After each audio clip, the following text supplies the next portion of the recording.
What is up everybody, Tyler here from Closing with Tyler. Welcome to the series where I break down parts of my CloserOS sales curriculum, and today I'm breaking down one of the 26 modules that are in there. This one pertains to part 1, the foundations. It is called pressure versus tension. Quick thing before we start though, because who watches this is more important than anything. If you're a closer and you've already been through a formal course, you know what to say, you know what questions to ask, and you've probably memorized a script, but you don't know why any of it actually works. Congratulations. This is the video you've been looking for. But if you're a little script gremlin and you are satisfied just reading words off of a screen, then this is probably going to trigger you, so don't waste your time. To everyone else though, let's get into things. Right, so most reps are under the impression that sales is about convincing people to say yes. That's basically what most gurus teach nowadays, is how to manipulate your prospects, which is just wrong on so many different levels. It sounds a bit like this: when the prospect hesitates, you just push harder. When there's a split second of awkward silence, you rush to fill it with something. Or my personal favorite, when an objection comes up, you just immediately try to challenge it or try to bulldoze your way through it. And look, I'm not gonna act all high and mighty like I'm above this. I did this for years, mate. Years. And I genuinely thought that's what closing was all about. But that's not what actual closers do. That is called pressure selling. And even if your prospect can't name it, they can feel it immediately. Now, there are 3 signals that you're doing this, by the way. So as we're going through these, be honest with yourself. Signal number 1 is you are talking more than they are. This is where most beginner reps go wrong, because they're under the illusion that they need to be the smooth talkers, but you need to be the smooth listener, my friend. And this isn't just my opinion, by the way. Gong analyzed, I think it was over 300,000 sales calls or something ridiculous like that, and they noticed that the top performers in their industry spoke for only 43% of the sales call, which means they were listening for 57% of that call. But most reps do the complete opposite. They'll sit there talking for 60, 70, 80% of the time, and then wonder why nothing's closing. Reason number 2 is that you keep stacking reasons to buy. More benefits, more proof, more f***ing everything. But all that really tells them is that you never believed in what you said the first time round. It comes across as weak. And last but not least, number 3 is that you manufacture urgency that isn't theirs. If you sign up on the call, I'll give you a $500 discount, or I've only got 2 spots left this month, so you need to act fast. Mate, give it up. They know this is bullshit. They heard it from the last 3 people that tried to convince them into buying something from them. And it's also cringy as so just stop it. Now, these 3 sound the same. They wear slightly different masks, but it's the same root cause every single time. And that root cause is you are acting like someone who needs the deal, and they can feel it. I'll tell you a quick story about when this really hit me. This was when I was selling on a fitness offer about 2.5, almost 3 years ago now. Single mum, she had 2 kids. Her husband had very sadly passed away not long before. And she showed up to the call ready to buy something, ready to get her health back, to rebuild herself, all of it. And she was close. She really, really wanted it. Half the call, I thought it was a complete and utter laydown, if I'm honest. But then she told me she needed to think about it. And instead of helping her feel brave enough to bet on herself, I pushed. I kept stacking reasons for her to buy. I pulled all the fake urgency cards you can think of, the whole 9 yards, because I was broke and I really, really needed that commission. But guess what happened? She dipped before payment was made, and I never heard from her again. And that specific scenario is the exact reason why I put this document together for you guys. Because here's what I didn't understand back then. There are 2 forces that move someone towards a decision, either pressure or tension. From the outside, they both look identical because they're both uncomfortable conversations. The main difference is where that discomfort comes from. When it's pressure, the discomfort's coming from you. It's you applying some kind of force to their situation. And you get one of 2 outcomes, really: a big fat f***ing no, or a yes that reverses into a chargeback or a refund request. Which means they didn't buy because they believed in you or your product. They bought just to get you off the phone. Whereas tension is a completely different story.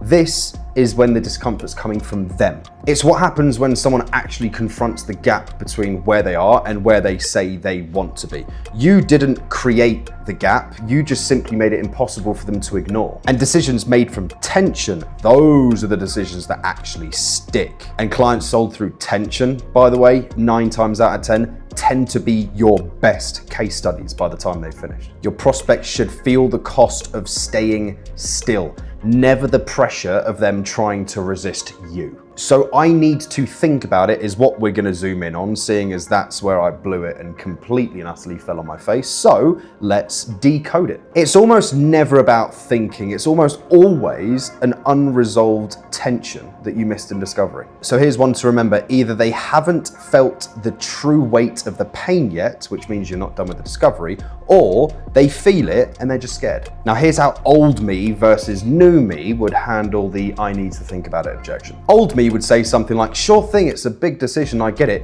but you just told me you were a 10 out of 10. What do you really need to think about? Because we've only got a couple spots left this month and prices go up soon. That's the kind of bullshit I gave that poor woman I just told you about, and I fell flat on my face. Now, the new version of me handles this very differently. I typically open up with, of course, well, what part specifically, just so I'm on the same page? Oh, because I just don't feel like I'm ready. When you say ready, what does that actually look like for you? I don't know, A, B, C, X, Y, Z. Okay, got it. So aside from that, like aside from feeling ready, is there anything else making you feel like this wouldn't be the right move for you today? No, that's pretty much it. I just want to make sure I'm feeling ready. I hear you, and that's genuinely a valid point. Can I just remind you of something you said earlier that was really important? Yeah, sure thing.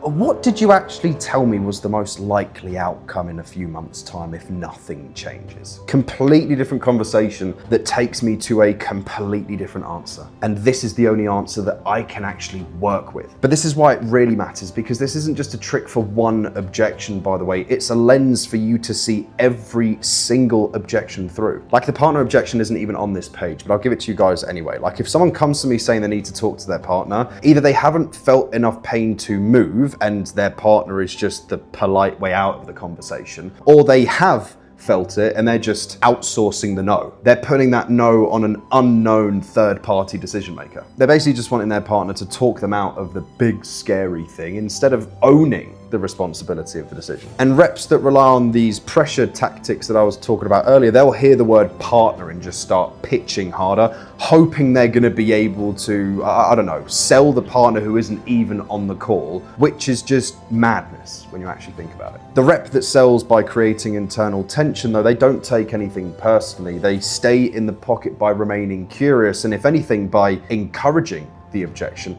I get that you feel like you need to speak to your partner. What do you reckon they'll actually say though when you bring this to them? And then they just sit back and listen because there's nothing else they can do until they've got context. Because whatever comes next tells you everything. Oh, well, my wife will probably worried about spending so much and she'll tell me that we can't afford it, which means it was never a partner objection. That's a cost belief objection that you missed during discovery. But at least by remaining curious now and not trying to force pressure onto your prospect, you're able to get a real answer, which at least tells you exactly where you are and what it is you need to do about it. But zooming back out again, the surface of the objection changes. The words that prospects say might change, but the structure in which how we handle them stays the same every single time. That's the bit nobody told you when they were teaching you to memorize scripts and objection reframes. Now, the last thing I wanted to talk about, because it's also the thing that took me the longest to get my head around, is that pressure doesn't come from you having a bad technique. It comes from you having some kind of need. Like when you need the deal and the commission to just prove something to yourself, naturally you're going to start pushing, man. But the thing you need to understand is the rep that never pushes isn't because he's more skilled than you. They're just more detached. They walk into their calls not needing the yes, and that's what makes the real conversation possible. Now, what I really want you guys to do for me is to not just watch this and nod along and say everything makes sense. I want you to put it to work. If I were you, I'd pull up my last sales call recording, and I'd keep an eye out and listen out for those 3 signals that I'm using pressure instead of tension to try and close the deal. Number 1, who talked more? If you use Fathom, by the way, to record your calls, it will literally give you the specific percentage. If it's more than 50%, you need to shut up and listen more. Number 2, I want you to count how many reasons for them to buy you threw over them the moment you noticed the first little hesitation. And number 3, when they gave you an objection, did you curiously loop back into discovery using their words, or did you use fake deadlines and pressure tactics to try and get them over the line? Seriously, this should only take you about 20 minutes, and make sure you actually do it. Otherwise, you'll forget about this video, and the 10-12 minutes that you spent sitting down watching me blab on will be a complete and utter waste of both of our time. So look at it this way, if you don't want to do it for yourself,